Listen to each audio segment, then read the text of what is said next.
Hello, folks. Welcome to the Bad Blood Livestream Q&A. I am Moondog, the creator of Operation Bad Blood, and we have a great show tonight for you. We're going to be talking about Bad Blood and answering your questions in the live chat. And we have our green room and bringing them on stage. We have our panelists here. We have my co-game manager, Ian, aka Sonic. Hey, Ian. So, how's it going? How are you doing? I'm doing great. How about you? Excellent, excellent. And why don't you introduce yourself to the folks out in the interwebs? I'm Ian. I am the senior producer here at NYC Airsoft, and I've been helping Moondog run Bad Blood for this will be my 11th year of being an attendee. I think my 8th or ninth is, helping to run the whole shebang.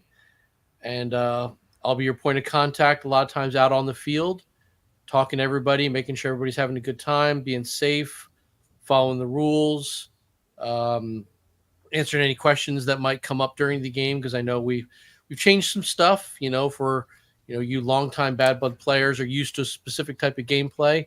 We're flipping it on its head a tiny bit, and it's going to get confusing. But that's what we're there for. Just ask us. You get confused with what we're trying to do. You get a little out of place. We'll stop you. We'll reset you and get you back on your way. Absolutely. We'll get back to that point that Ian made in a bit when we'll get with our next panelist, Mark Thomas. How are you, Archimedes? Doing good, real good. Had a wonderful Father's Day. Looking forward to seeing everybody here in 2 weeks. I'm not quite as seasoned at Bad Blood. This will be my second year, but I'm going to be, I guess, filling in for CO on Black Shirts. Looking forward to it. My son and I are going to be there and having a great time. Excellent, much appreciated. Now, actually, that brings up a one of the topics I wanted to bring up. So we'll circle back to the new rule changes that I wanted to talk to you guys about. But since you brought it up, what did you do today for Father's Day? Well, slept in. Got a good rest after a long day of airsoft yesterday. We okay. You did play airsoft. Okay. Yeah. Saturday we played all day. I'm pretty sore. My legs are tight. I got a couple of good black and blue welts. And I needed some rest, so we slept in. Where did you usually play? What's your usual field? We have a field about 25 minutes away in Lingelstown, Pennsylvania. OXL, Outdoor Extreme, Lingelstown. Mm-hmm. We didn't have a huge crowd. I think we had at one point 2 teams of 10. Okay. But we were having a good time. We had nice weather. It wasn't too hot. It was warm. We were sweating. Oh, that's a good question. Yeah. Drinking a lot of water. But we had some good games. A lot of fun. How's the weather been locally? Well, I guess it's a bit of a microclimate over at the Endless Mountains where we have the Operation Bad Blood. So it's not exactly 1-to-1 analogous to, but generally this summer, how's it been since I'm on the other coast? It's been nice. We had a really wet spring. There was a lot of rain. So it's been nice to have a couple of warm days and some dry days. We were supposed to have storms on Friday, I think it was, and we did have a little bit pass through, but not much. So things are a little dry, but we're looking at 90s in temps this week, so it's going to be plenty warm. I think we'll spend some time at the pool. Oh, good. That was the other thing I did today. Just went out and hung out at the pool for a while. Now, did you hang out on the outside of the pool, or actually in the pool?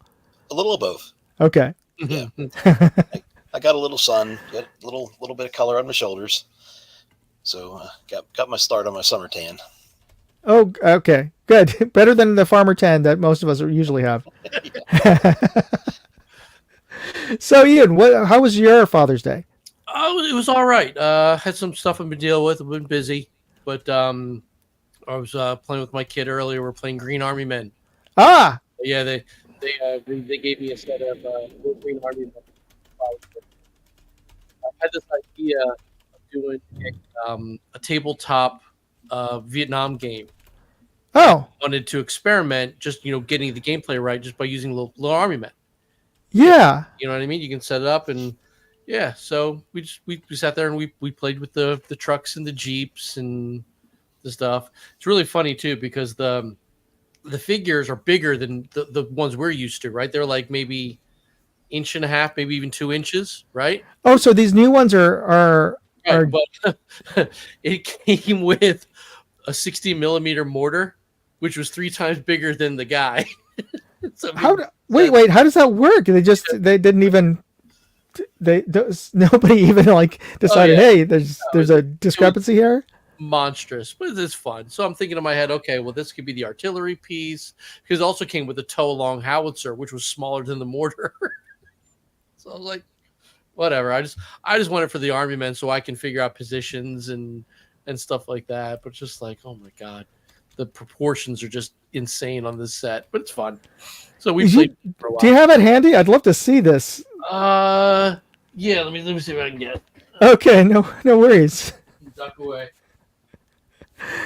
All right. Well, Ian's looking for his toys. Oh, wait, quicker than I thought he was gonna. Yeah. All right. So it came with a nice deuce and a half. Oh, okay. This is deluxe. Oh yeah. No, it's got some stuff. Because the ones I remember came in like those clear baggies, and they would hang over in the toy rack. Okay. Here we go. So we got our deuce, right? Mm-hmm. Then we got our guy.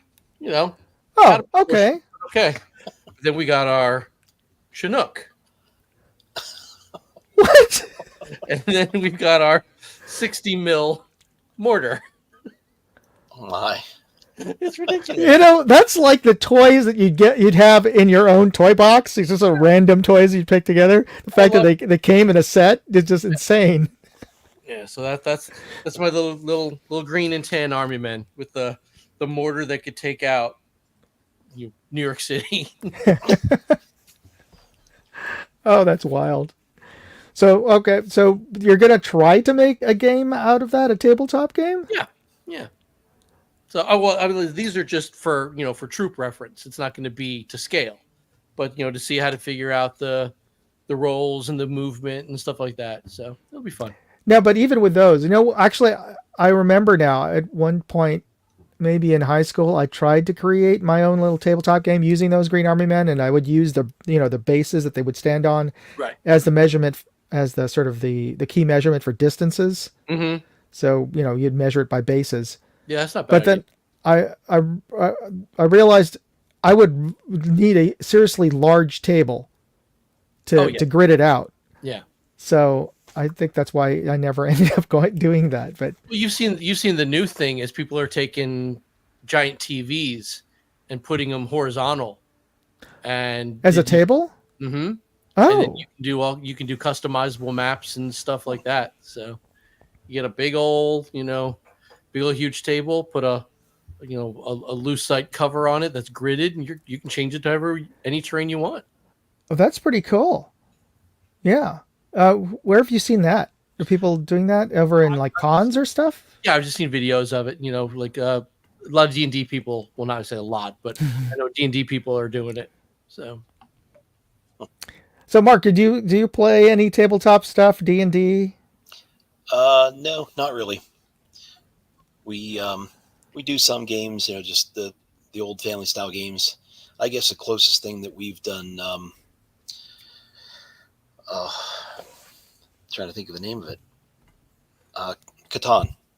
Oh, that's a great game. Yeah, that's one we've had a lot of fun with. That's one of the questions I had is because you're a history teacher, right? Mm-hmm. So did you? Obviously, since you don't play a lot of tabletop games, you haven't introduced any sort of tabletop when in part of instructing about ancient history, great wars like the Peloponnesian War or the Well, Civil War, you guys could just go down the road to Gettysburg. Yeah. Yeah, but I remember it was middle school that our teacher introduced us to a little bit of board games. I think it had to do with the Greeks or the Romans because he had us set out a grid and phalanxes. Or I could be misremembering it. It might have been Waterloo because of how the British had those squares. How they arranged themselves in squares to fight off against Napoleon's cavalry. Okay. Yeah. So, but anyway, that brings up my other question. Sort of rolls into this. Since you brought up Catan, what's your favorite board games other than that? Monopoly's always fun. Uh-huh. Yeah, that's a good one. Um, Othello. That's an old. Othello. Yeah. It's an old one Yeah. that we still enjoy a lot. That's the one where you flip over Yeah, the. black and white Mm-hmm. coins. Yeah, Yeah. Poor man's Go. yeah, That sort of thing is, but it's rules different because Go you don't flip over things. You just have to capture it by putting your pieces at the ends of. I still haven't. I remember playing Go once and I totally forgot how Something that like that. Yeah, goes. you trap your opponents basically. Yeah. Mm-hmm. But with Othello, you flip over, right? Is that how it yeah. works? Yeah. When you put your color on the end of the line, Mm-hmm. whether it's diagonal or horizontal or vertical, then you flip over the ones in between to your color, and then till you get to the end and fill up the board. Whoever's got the most of their color showing wins. That's interesting because it really the ebb and flow of who could be winning could change drastically, right? Oh yeah. Yeah. So that's good. Ian, what are your favorite board games? I don't remember what it was called, but there was this game I played in 6th grade, and it was we were obsessed with it. My math class was obsessed with it. It was basically you were given a plastic board, right, that had Mm-hmm. 10 rows of 4 pegs, right? And the person you were playing against, they had their section was blocked off and they set up their pegs in a specific order, right? Okay. It was sort of like Battleship in a way. You had to guess what their pegs were. And depending on what you guessed, they would use black or white little mini pegs to tell you you've got one right in the wrong place. You've got Is one this right is in it the like right 4 place. pegs? Yeah. Is it like Mastermind? Mastermind. That's it. That's it. Okay. Yeah, I remember that. Yeah, we played that for an entire year when I was in 6th grade, and we're just obsessed with it. Now, what was your take on it? Because some folks, were much more, I guess, math or abstract based, so they would figure out, but based on the yes and no's. Oh yeah, And then, you learned quickly to not play with those people. But but then there's the other folks who are basing it on the tells of the person on the other side. exactly, yeah, like you learned what people like to do if they like to do it, and they probably didn't even notice it, but patterns that they didn't they didn't realize they were doing. Nowadays, it's just like, oh yeah, he's got it, yeah. But yeah, and then some people would arrange the little the key pegs, we'll call them, to let you know what you got right or wrong. They might say, okay, you got a black one, they'll say, okay, you're in the right place. So they'll put it in the first one, and they kind of gave away their position a little bit. Other ones who would randomly say, "Now, whatever, just whatever." But yeah, you learn quickly how each individual person played. But the more abstract ones, they were always a challenge because you never knew what they were going to do. So that was fun. So okay, so it was we got Mastermind. What other? It's like your top 3. Oh, geez. I mean, again, we're talking old school. Again, Monopoly was always, a family. Well, I mean, like now. So you still like playing with board games have changed now. Nowadays, it's all about like board games that have like extra stuff, like But no, we play a lot of Chutes and Ladders actually, and yeah, we we like playing shoots and ladders, and my son always wins. Now, are you a shoots and ladders guy or snakes and ladders guy? This is actual shoots and ladders. Okay. It's Peppa Pig shoots and ladders. Okay. But See, yeah, growing up, I find that unusual because Peppa Pig is English, right? yeah. But you think it would be snakes and ladders? Yeah, exactly. But yeah, no. When I was growing up, it was snakes and ladders. But yeah, now that I'm playing with him, the boxes say shoots and ladders, so that's what he calls it. Actually, he calls it Peppa, but yeah. But it's fun. So yeah, we play a lot of that. He doesn't have the longest attention span for more complex games, so we do things that we can be done in 10 minutes. But you said you wanted to develop a tabletop Vietnam game. Right. Now but that's not for your son to play necessarily. No, It's more no, that's for me. That's for me and Todd. Okay. What do you and Todd play usually then? He's if he's listening, he's going to kill me. He is a massive Warhammer nerd, and I'm talking massive Warhammer nerd. But yeah, so we're kind of working similar to that. Like obviously, I don't play Warhammer, so I don't know all the intricacies of all the different armies you can set up. But I have been using the basic gameplay of that to kind of flesh out what I want to do. Now, does in Warhammer is it dependent on like you have to have those figures to play those figures? Okay, so there you go. They are hardcore about it. Don't they get expensive? I think so. And it's just time consuming, but like it's not just the figures and the sets. There's books, like novels. Oh yeah. And it's just like I stopped watching Marvel because it got too complicated. I'm not going to play a game that I need to read books about. That's just too much. I can't do it. Well, you don't have to now because isn't Henry Cavill making a Warhammer series? So now you can watch the series. I believe so. Yeah. There you go. I'll just steal all his great ideas. All right. Okay, let's before we get into actually talking about the game, folks, I wanted to let you know that you have an opportunity tonight to win some Night Force swag.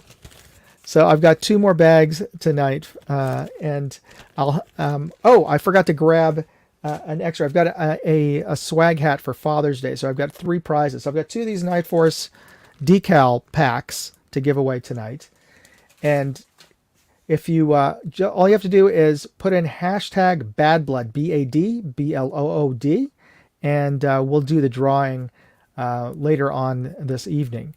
But so get those if you want to win something, get that hashtag in. Now, what we had discussed or you'd brought up, Ian, was some changes that are going on this year that hopefully people won't be too confused about. But what Ian was alluding to is that in all the previous Bad Bloods, we've in the last 10 years we've had a constantly moving respawn point that we call the triage, and usually that is denoted either with a pool noodle, so that is your respawn point, and it is moved and managed by the embeds.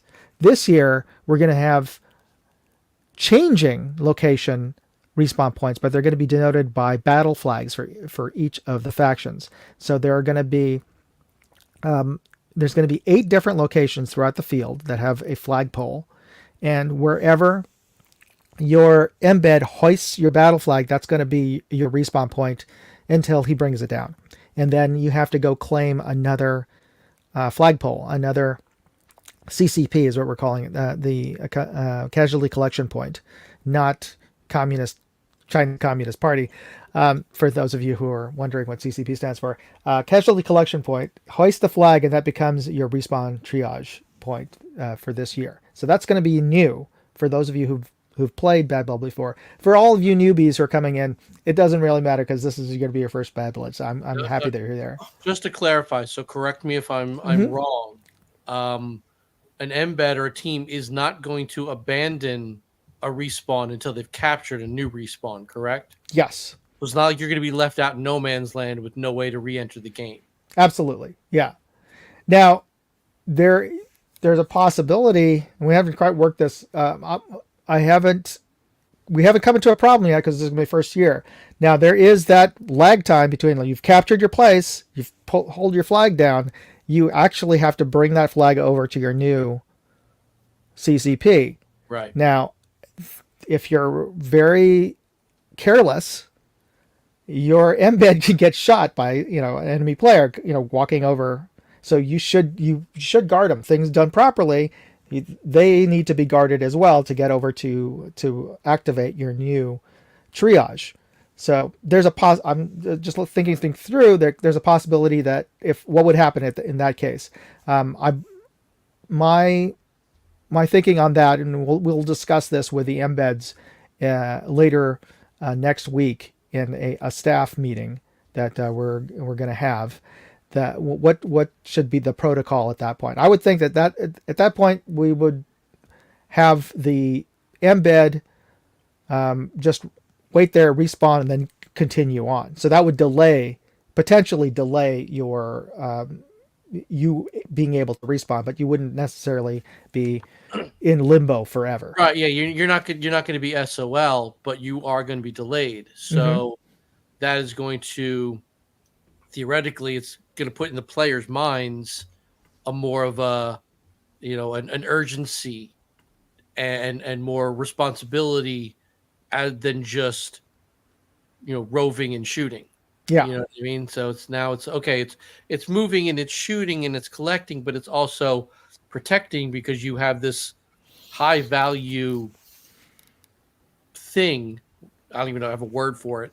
This high value article that you have to make sure gets to where you're going, or you guys are gonna have a hard time. And we don't want that. The other players want that, so they're gonna be gunning for you. So you need to be prepared for that. And like Moondog's saying, is take precautions and guard your players who need to be moving your different pieces around the field. It's almost like chess now, Now, Mark, since you're CO, you're gonna be for. Does that make sense to you? I mean, you'd probably. I mean, I'm not. You're obviously going to be in charge of your faction. I don't know what your plans are, but you probably want to create some sort of VIP protection group. Recruit among the players that day. Say who wants to be the sort of the Praetorian Guard or what have you, whatever you call it, whatever you want to call it, to protect your embeds as you or yourself, because you are also an objective now as the CO. You have a stamp on you as well. So most of the COs tend to have a personal guard as well. Yeah, that makes a lot of sense, and something we're definitely gonna have to put into the plans. I did get contacted by one embed already. Oh, good. So, yeah, that was cool. And hopefully whenever we have a meeting here coming up, or early on Friday when we get in, maybe get to talk to a few people and sort of start setting some of that stuff up. Yeah, I'm hoping we'll set up something. Ian and I maybe will do even just a quick 15-minute touch base. Yeah. And it could just be a Zoom call just to make sure everybody's on the same page. And if there's any lingering questions, we can bring that up. So that EMR is really cool about, and at least I don't consider it gaming the game, but if you come on Friday, and this is especially for embeds and COs, walk the field. Just let somebody know you're out there, but walk the field, and kind of map it out. Where are these points going to be, and kind of figure out, well, it's going to take a guy at half a run, a minute and a half to get from point A to point B.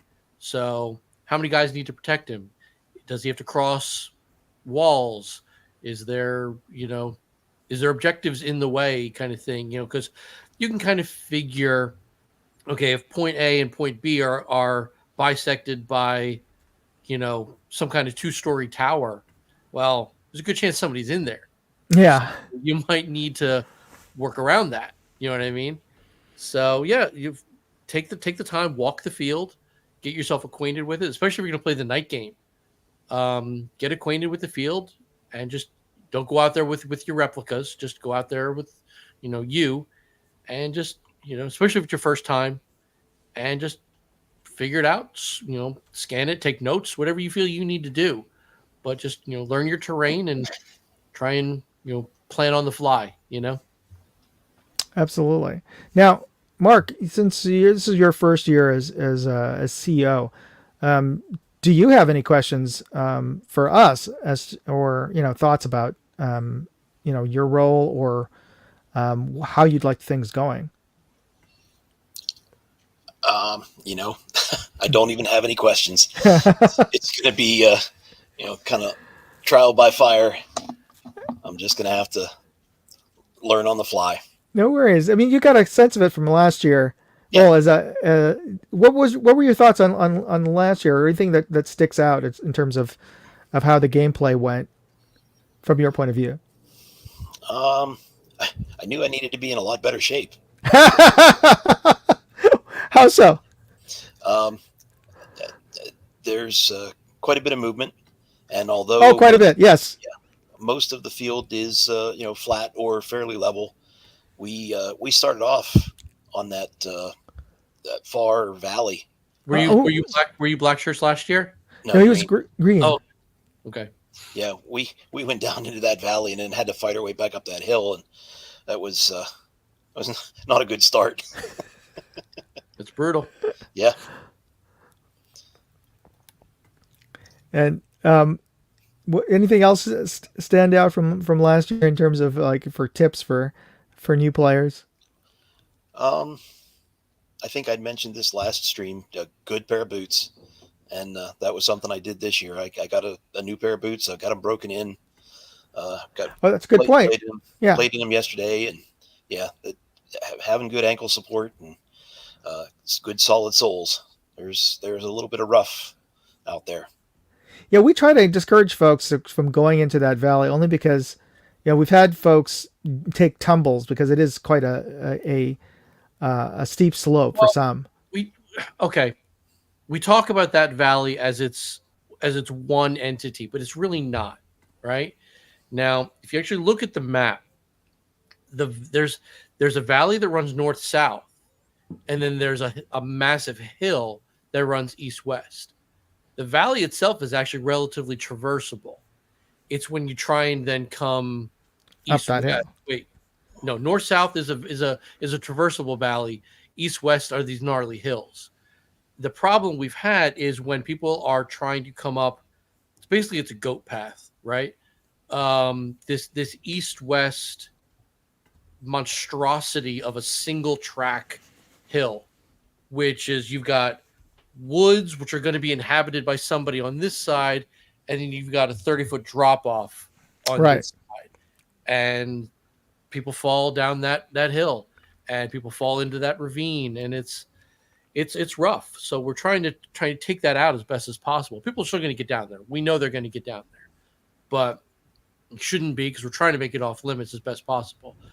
But there is a valley that is north-south that is some really good fighting terrain. But as soon as you want to come back into the real world, forget it. You got to climb those hills, and it sucks. Oh yeah. Well, so folks, we'll answer a few more of your questions later on in the stream about Bad Blood and of that gnarly hill. But I wanted to bring into tonight's show Eric from ZKT. So let's bring him on right now. Eric, can you hear us?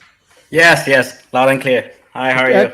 Excellent. So Eric is the one of the owners of ZKT, which makes some really premium displays, armored displays, retail displays, and also for those of you who have the means, who have your own little armory at home, whether airsoft or real steel. So these are display cases for your toys that you can actually bring down and lock up. But I met him over at SHOT Show, and he's coming out to Bad Blood this year, and he's actually donating some airsoft guns for the end of game raffle.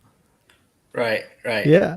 So Well, thank you for being on here, Eric. I'll give the stage over to you. Can you tell us a little bit more about ZKT?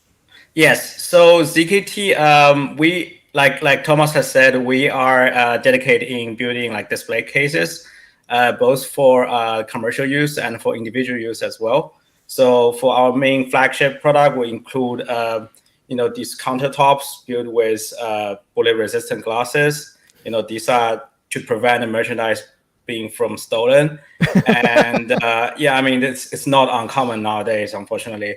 And also we have those big commercial safe with like roll-up doors. So during business hours, the store owners can simply open the gate, and then after it can be locked easily, and everything inside is safe. So there's no hustle, have to put everything to the inventory and stuff. These things are safe over there. And we also have some products for individual use. For example, I think for airsoft players, like particular with this type, which Thomas has seen on the SHOT Show. I thought that was super cool. Yeah. So those are like actually gun safes, which build like ammo box. So these can fit like 2 pistols, either real steel or like airsoft. Like I feel like this is very ideal if you want to bring like that is so bad. Come on, that is so badass to bring to any airsoft field, especially CQB fields. You got your ammo box. That is that's a fingerprint biometric, right? Or no, this is a keyboard. Okay, still pretty damn cool.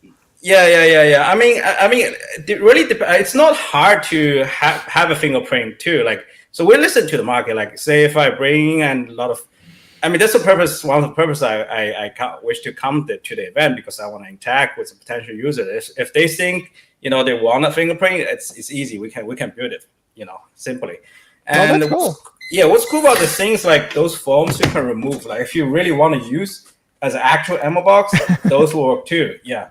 And so it has like extended edge, so it's not water resistant. I wouldn't say that, but it's like rain resistant. So if you have like splash of water on it, it won't really get inside.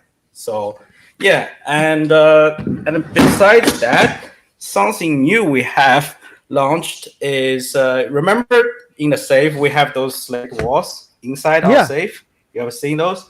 And we are now sell this separately. If you just want to build like armory like room, so we'll sell these slate walls that which you can simply paint on your walls to hang your either real steel or your airsoft gun. Because we love this stuff. We want to show it to our friends.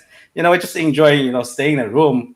So we have something like this. So it's pretty versatile. It has different accessories. Like for example, if you want to hang your guns like horizontally, we have these hooks. And if you want to hang like vertically, so we have those. So if you imagine like you have one piece on the bottom. So because some guns, like for example, like bolt actions, they do look better when you hang them horizontally. Yeah, that's what I think. Those remind me of like guitar hangers. Yeah. I mean, if you want to use them in your garage, like for your tools, those will work fine as well. So yeah, like I said, it's pretty versatile. And I have also these long sticks. Like I use them for my vests, but you can use it for other parts, like stuff like that. And I will show the edge of these. Like they can be easily stacked together. So like I don't know if you can see it. What's it made out of? It's PVC. Oh, okay, plastic. So not super heavy then. That's okay. Yeah, it's that's not super heavy. Like you can see, I can lift it easily. Mm-hmm. Like, and also it's pretty strong. Like it's pretty strong material, because I've had my own like actual bulletproof vest. Like, there's no issue to it. Yeah. So yeah, and I mean that's pretty much what's going on now. But I just want to show people a little. I have these as gift. I'm not gonna show what actually inside. Oh yeah, because you can't. Well, on YouTube, they won't let you to handle anything that looks like a gun on YouTube. Right. Yeah. Oh, so I want to show this. yeah. Anyway, I'm Yeah, sorry. it's fine to have it in the background, though. Sometimes we've gotten dinged by the AI, but just because it's stupid. And Okay. but yeah, as long as you're not handling it, we've Okay. been on shows. As long as it's in the background, that's cool. Just as Okay. long as you're not handling it. Okay. Yeah. I just want to show our guests, like, on an event, like, you have these, like, from Terran Tactical, Oh, cool. as gift. And I also have a big piece here, which I'm going to show you. Give me a second. Now there's a big gun, from FN. Oh, okay. Which one is that one? I'm not going to tell you. Oh, okay. Secret. But yeah, so we have these. We reserve these for the raffle ticket. That's something we plan to do. But we do wish to, maybe for people to sign up, for give us their email so we can update them about the newly product and stuff like that. Because we've been working on building our websites and and Amazon sites as well. So yeah, that's great. And, folks, what's great about it, from my from what I know of Eric and having talked to him at SHOT Show and since, they really want to get feedback and ideas. So if you come over to their table, check out their stuff, and if you have ideas about how to improve it, they're gonna take that and actually build prototypes and make their stuff better. But they really want to get your input. So I think that's really great. Yeah, like for example, for these parts here, what I show you is a generation 1, but we are already manufacturing a generation 2, which will hold better on this. Oh. Unfortunately, for now, and for the event, I can only bring the older ones. But yeah, we're like Thomas said, we're been constantly working on improving our products and listening to our customers as well. Very good. Yeah. Well, that's awesome. Now, have you played Airsoft before? No, not really. But really. Yeah. But yeah, I mean, I really want to see, because I have a friend in the UK. They play Airsoft. Like, it's huge there. They have like, oh yeah. They have like tanks, helicopters, and like amphibious assault boats. Like, it's crazy, like. But I want to see it here. I've never been to an actual Airsoft event. I want to see. Yeah, we even did a helicopter strafing run in one Airsoft event. That's cool. But, yeah, there was a pilot who was there's a field near an airport, so Cool. he offered, if you donated to the charity, you could take a ride onto the helicopter, and They still do it. Yeah, They do it on a regular basis now. over at Zulu. Mm-hmm. Yeah. Okay, good, yeah. So that was part of the game, that if you you could designate one area to be strafed during the game. Nice. So all the players had to get. Well, of course, you'd hear it coming in, but it got real, real fast. Yeah, it got real. It got real. It definitely got. Now, would you be willing to play? I know you're coming out to show your stuff, but are you actually willing to go suit up and play for a bit? I'm not sure about this yet, because I don't honestly, because I don't necessarily have the right equipment for it. Like. Oh, we'll get you. Well, I mean, all you need to do, we'll lend you some protective gear. Just dress comfortable yet tactical. Okay. And, yeah. Okay. Yeah, you don't have to be like all LARPed out with with camo, with a right camo or whatever. Just as long as just keep it one color scheme, and we'll slot you in. You could Make you work. Yeah, we'll make you work. Okay, sounds good. May even make you an objective. Like the team that can take out Eric from ZKT. All right. So the one gets me will give my gift. Maybe we could work something out. Yeah. They're gonna hold you to that. Be careful. Now, actually, that case, I want originally right now. The game works is that you have to look in the field for 4 red igloo coolers that have a rubber stamp inside of them, and you're trying to collect, kind of like a passport. You have to collect different designed rubber stamps in different parts of the field, and also take them, get a stamp from each of the COs. But the only way you can get it from them is by killing them. Right. So you have to hunt them down too. Now, originally, we had them in ammo boxes before. So it's just my turning in my head looking at your ammo case. How much cooler would it be to have to type in the right code to get in? Okay, I'll talk to your manufacturer about that. I mean, they can maybe come up with a more complicated keypad. Well, I mean, believe me, you don't have to get too complicated because a lot of the players can't remember stuff after a couple of hours of playing in the heat, and they're just like, "Oh shoot, what was that number again?" Yeah, that I think there were a couple of games. It might have even been some Fallout games that I'd hosted where you had to fill out the Sudoku puzzle. Mm-hmm, and then combination a lock. Yep. And then you'd also get clues from that to sort of like an escape room kind of concept, right? You got it. But, yeah. I didn't even know that we invented escape rooms as far as escape rooms. Who knew? So we've got some new guests on the side chat there.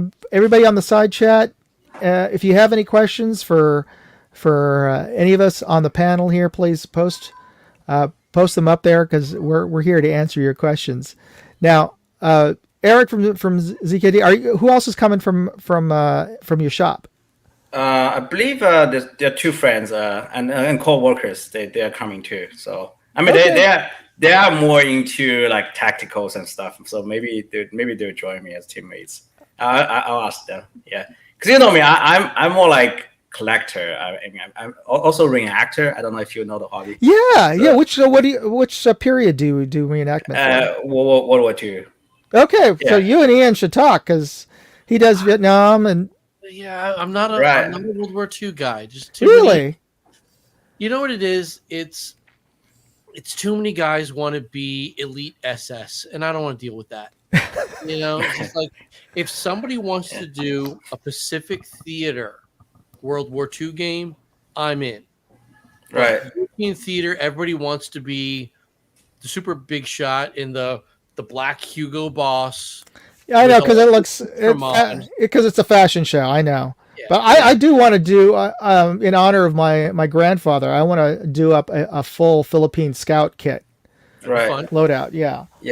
But so, I mean, it's mostly all actually for World War II. I'd actually end up having to buy all World War I stuff because the Philippine Army got all the leftovers from World War I. They didn't get any new stuff. Yeah. So last weekend, since you mentioned it, like last weekend, I was in a town called Reading in Pennsylvania. Yeah, as an air show. So there's a camp which is dedicated to the American and Filipino alliance there. There were people reacting to Filipino units. Like I've talked to them. Yeah. That's cool. It's one of the things I regretted that I never got a chance to go to the Reading Air Show when we were living in New York because I was on my top list to go. But I'm glad that you got to go to the Reading Air Show. Every year pretty much. Yeah. So cool. Mark, do you go? Because that's not too far from you. It's less than an hour from me, and I've never been there to the air show. What?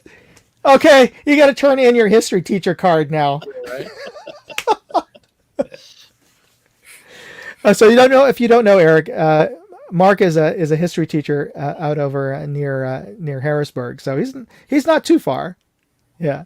You guys are in Eric. You're in Jersey City or Elizabeth. Around there. Yeah, New Jersey. Yes. Yeah. Okay, so over towards that area. Is that where your workshop is? Or do you have a retail store or anything like that for ZKT? No, right now. But so. Our main manufacturer is in China, and warehouse is actually in California. So, we don't really have a storefront because previously the focus has been on like more commercial use. So it's more like So you said your warehouse is in California, like Torrance or like north closer to the harbor. In the LA area. Yeah. Okay.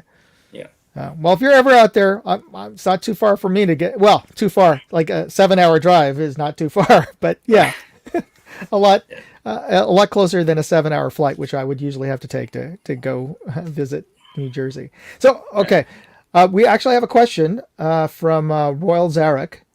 Let me post this. Let me show this question here. What's the role of tribal again? Last year was my first blood event, and I think I know who Royal Zarek is from his post. So usually for the tribals, they are the spoiler, the op 4 in sort of typical Milsim parlance. They would be the opposing force, op 4. In this case, they run autonomously, but under the semi-direction of Ian and myself. Less so now. We now have a dedicated CO, but it used to be we would direct them specifically. But your role as a tribal is to be a spoiler for all the other factions, where all the other factions are traversing the field looking for the objectives. Your job is to make it hell for them. At all times, so that they're not just taking a nice leisurely stroll. They're constantly getting attacked. Ginger Bear, as the tribal CO, is going to divvy up people as he sees fit. So some of the tribals are going to be stationed on or near the actual samples, defending the samples, and then he's also going to have squads of roaming tribals who are just out there to just bother people. Mm-hmm. And just make their day miserable. So maybe you'll get lucky and you'll be one of those, roving bandits kind of thing, or you'll be posted up in the woods in the shade all day long, defending a sample somewhere. But yeah, it's really up to the discretion of what Ginger Bear wants to do. But yeah, tribals are think of it storyline wise, you are like the indigenous people of the region protecting your area. So you want to keep these warring factions away from your resources. So think of it like that, where you don't care who they are, you just don't want them there. So your job is to keep them away, and stack bodies basically. Yeah. Well, traditionally, historically, and you could fill in a little more detail here, Mark. But whenever people are living in their lives in their town and not getting involved with the grand politics of whatever country you're in, and there's a civil war going on, when there is an army that's coming in, one of two things is going to happen. One is that army is hungry and is looking for stuff, looking at your wives and daughters and any food that they can take from to supply themselves. But also the other flip side is, if they're there's a high chance whoever is their enemy might be coming over there. So not only are you getting harassed by this warlord or this faction that you may or may not be aligned with, or you don't even care, you just want to live your life, but these armies are coming into your lives, your town, your homes, your community, and you really don't want them there. So as Ian said, your role is the militia, who are typically put together by the folks of that town or that village or that region, to try to just move along. Don't be around here. We don't want you here. So that's your role as tribals out there. And this year, as we mentioned earlier in the show, we're going to have casualty collection points, which are the flagpoles. So those are also other places the tribals will often be asked to protect, or at least to defend, or make it harder for the factions to take over those flagpoles and turn them into their respawn points. So hopefully you'll be talking to Ginger Bear and getting an idea of what you'd prefer to do. So to be honest, when I designed the tribals, I was playing tribals for a while, and I actually liked it because even back then I've thought of myself as an old guy. I didn't want to run around so much. I much preferred defending the sample. So I got to stay where I was. I got to know the area. I got to know where the good defensive points were, and I set up little ambushes because I knew the area. So I actually preferred that role. Yeah, it's fun. Yep. All right. Eric, we might actually ask you to come in as a tribal. So if you have do you have a Hawaiian shirt somewhere in your closet? Not really. Okay. Do you have a buttoned up, just a regular civilian button up shirt? Like, not like a suit shirt, but I mean, like a casual shirt, maybe something in plaid or a stripe or something like that. Yeah, I mean, indeed, Okay. yeah. Yeah, something that you don't mind getting, a little dirty or maybe scratched up a bit. That's good. As long as it's not red Yeah. or orange, because Okay. those are or yellow or bright, just straight up yellow, because yellow's the referee color for the game, Okay. and red is the color to signal that you're dead and not a live player, and they shouldn't shoot at you. Okay. So that's why we don't want to confuse people with those colors, But any other color, if you're wearing a blue shirt, that's fine. Right. If so, tribals are actually, their uniform is civilian. Okay. Yeah. Okay. Cool. It's fun, yeah. People, and they go all out. You know what I mean? And they really look forward to it. They know exactly how they want to attack their little area, how to defend their area, and they're in it to win it. It's just like as much as the warring factions are trying to collect stamps, these guys are out collecting trophies. Like they count how many armies they could defend themselves against. When you've got 4 guys defending a sample, they can hold off 200 people. That's a win to them, and that's what they live for. And they don't make it easy for you guys. It's great. One of these days, we might might even get a special prize to give out to any of the tribals who collect a CO stamp themselves. Yeah, I would love to do something like that, but let's work on one rule change. Yeah, okay, yeah, we'll do that some other. Well, I think that'll be a topic for discussion in the next in another live stream, is suggestions for fun side missions. Oh yeah, in future Bad Bloods. All right, so folks, if you haven't already, get in your hashtag. So you just type in the chat hashtag Bad Blood, BADBLOOD, and you'll be automatically entered to win one of tonight's prizes. And you know what? I'm going to go grab.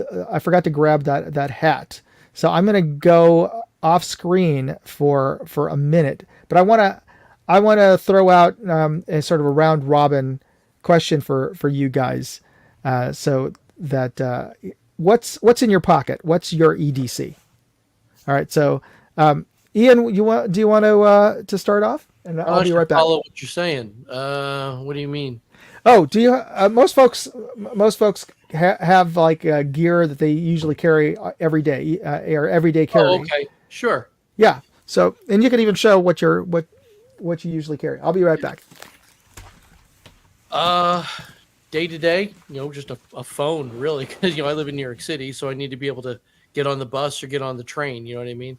So to me, it's just something I can get around with. When it comes to games, okay. Eric, like you, I do period airsoft. So I focus on the Vietnam conflict, and yeah, God, the stuff I have in some of my kit, I've got wire saws and pen light flashlights, and yeah, I'm carrying too much stuff for an actual game. It's ridiculous, but yeah, I weighed it one time. My belt and suspenders weighs more than most people's real steel flak vest, plate carriers. I'm carrying 20 pounds of gear, and it's all airsoft stuff because it's all period legit Vietnam crap. Yeah. It weighs a ton. Yeah, I've got all kinds of nut stupid. I stuff. forgot how much is that? How much is the Alice pack, including the frame, empty? Well, Alice is after Vietnam. Oh, is it? I'm sorry, I thought it was. No, it's okay. If you want to talk frame packs, that's a Liam question. My group primarily focuses on the Marine Corps, and they didn't use the frame packs like that. But that being said, what's called an Arvin pack is perfect for airsoft. To be honest with you, it's a smaller pack with 2 gigantic outer pockets and that does have an integrated steel frame. Empty, that thing probably weighs 10 pounds. That's not bad. I thought it was gonna be worse than that. That's why. Put stuff into it. It's still not. It's not light, but yeah. hanging canteens off of it. Yeah, you can easily get 25, 30 pounds on that thing. Plus with the actual belt suspenders and all your, your metal magazines. Yeah, I'm probably carrying 60 pounds of gear in a game easily.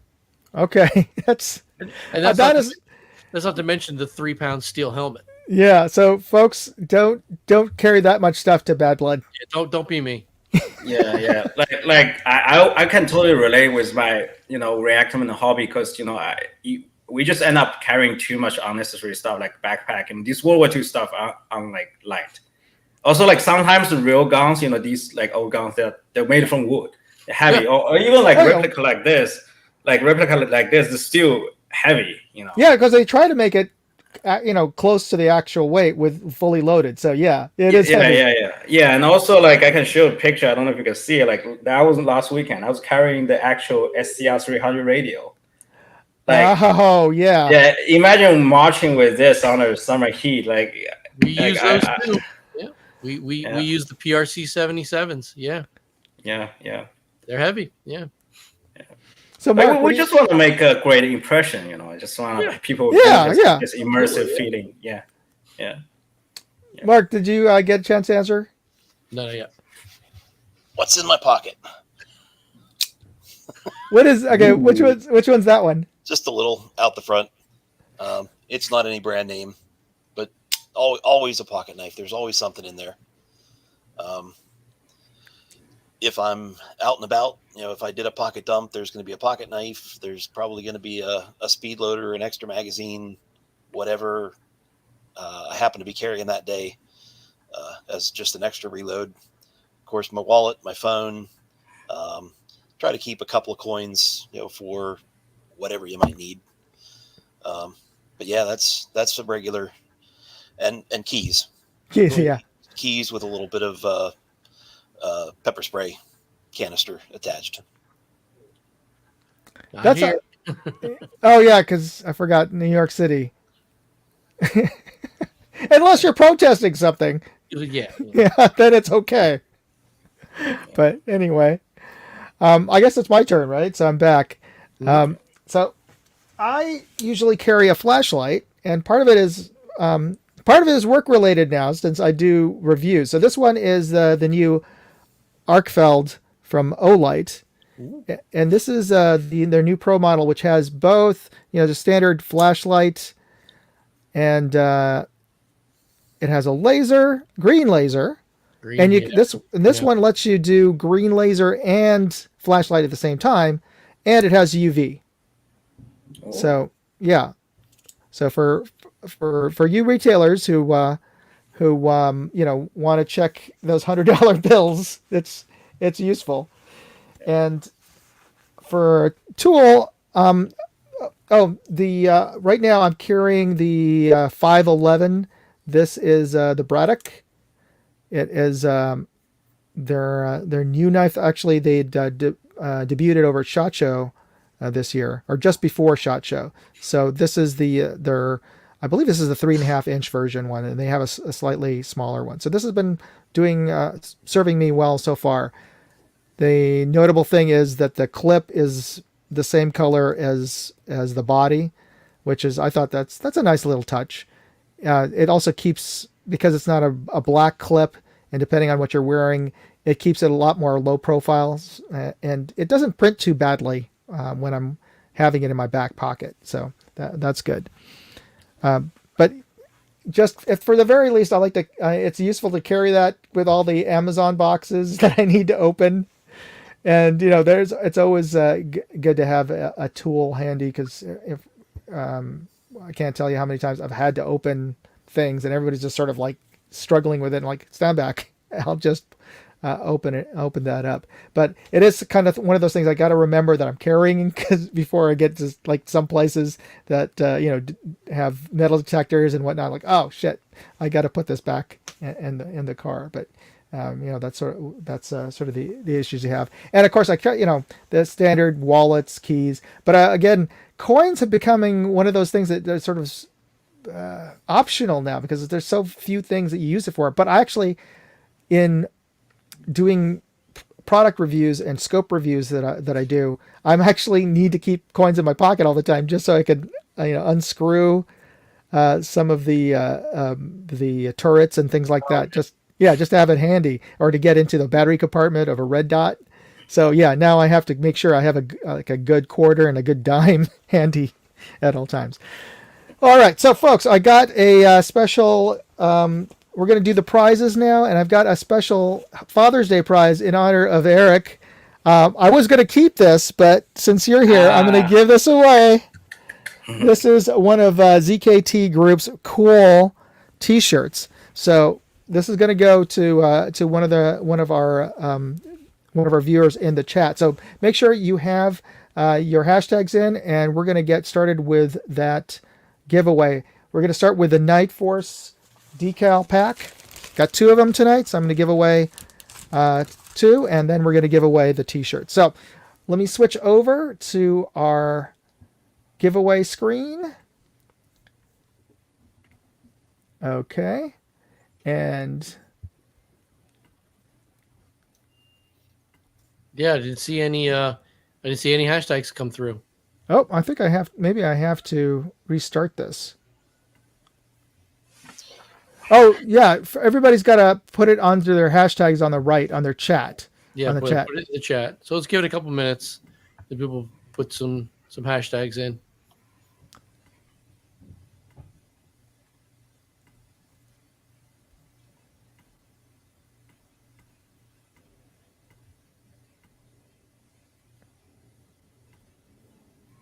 Actually, there we go. All right, so there were entries. It's just that I needed to refresh that. Okay, so we're going to draw.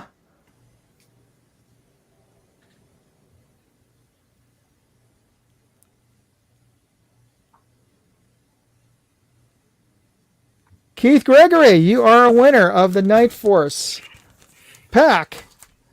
All right, we're going to do our second winner. Let me just make a note of that. So Keith Gregory. So Keith, send me an email. You could send it over at you go to moondogindustries.com/contest, and let me just actually put that on screen now, and you should be able to get on.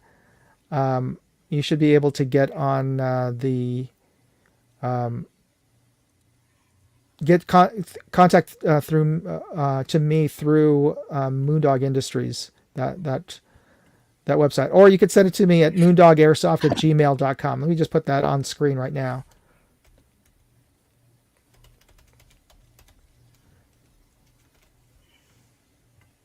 And Keith, actually, I think all of you guys are going to be over at Bad Blood. So what I'll do is I'll give it to you. I'll make a note that you won, and I will give it to you. Come see me at the registration. And if I'm not right there, just ask for me, and we'll get you your prizes. So Keith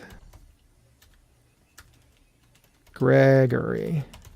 But send me that email, and what I'll do is just make sure that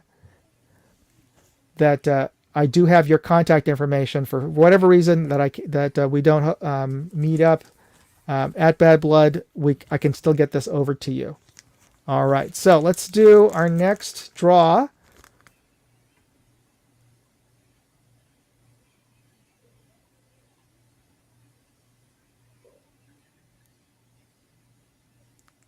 DJ Play Nice, you get a set of Night Force decals.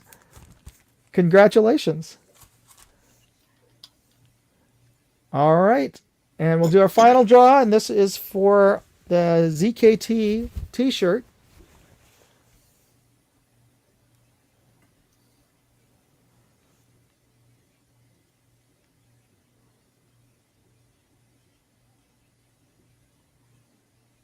Okay, I don't count. I'm going to draw again.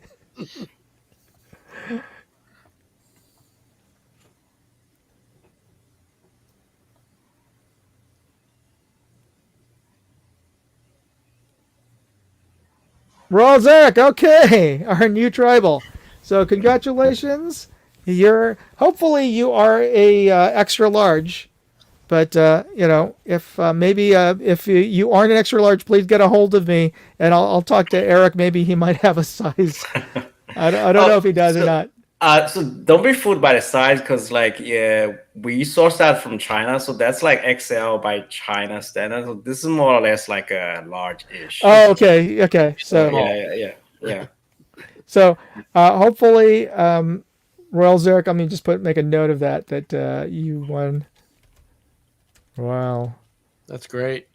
Good stuff. So Royal, get a hold of me through I know either my email or through Facebook. I saw that post you did, and we'll get you. If you can't fit a large, then just get a hold of me, and I'll hopefully get a hold of Eric, and we'll do a swap out for a larger size if you need to. Yeah, I'll see what I can do. Yeah, or a smaller size, or perhaps if you have it. I don't know. Yeah. Maybe I don't know. I will see. I have to check. Yeah, I have to check. Yeah. If you're a more svelte sized guy, then sleep shirt. There you go. So, all right. Well, I want to thank. We're going to wrap it up for tonight. I want to tell everybody that definitely check back again next week, because we are going to be having our next live stream Q&A again on Sunday night, same time, from 9 until 10 p.m. Eastern Standard Time.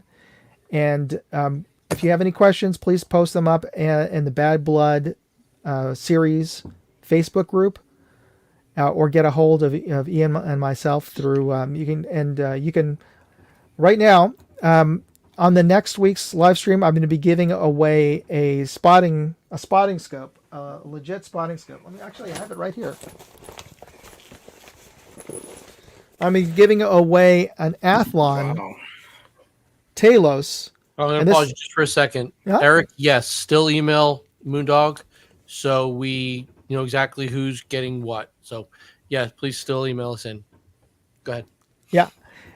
So this is I forget if it's a 20 to 60. Yeah, it's a 20 to 60 spotting scope, and I have to say this is one of the lightest and sharpest for its weight class. One of the sharpest scopes that Otherwise, to get anything that is as sharp or sharper than this, you're going to have to drop. I'm guessing like 1,500, like a grand and a half to get anything better than this that I've tested so far. So this is being given away by OSS, and we're going to do the drawing next week. So enter the contest. I've got the URL there. All you have to do is subscribe to Moondog Go and upload a screenshot, and you'll be eligible, entered to win the drawing that we're going to have next week. So tune in at the end of next week's live stream. We're going to be giving that away. And I want to thank all the guests. I want to thank Mark Thomas, CEO of Black Shirts this year. And I want to thank Eric from ZKT for joining us tonight and showing us your cool display cases. Now, and are you going to bring one of those? The wall, the peg walls? Yeah. What are you going to... That's going to be like I don't know. Do you have, that's going to take a lot of room. Are you just going to bring the smaller things? Yeah, I will bring this. So what I plan to do is these, they have the stands for target shooting. Mm-hmm. I plan to put 2 wood stick, and maybe I can drill them on the wood stick so they can stand. So just people to see, I'm probably going to put my price on there so people, can see what yeah. Yeah. Yes. So, folks, come out for Bad Blood. You can ZKT is donating some prizes, so there's another reason, and you can get to see some of their new, their really cool gun pistol safes and gear, and maybe some prototypes. Who knows? So we'll see some cool gadgets. Well, thank you again for joining us tonight, and thanks everybody for tuning in, and congratulations to the winners. Happy Father's Day. All right, everybody. Thanks for joining us. Have a good night. Thank you. Good night. Thank you.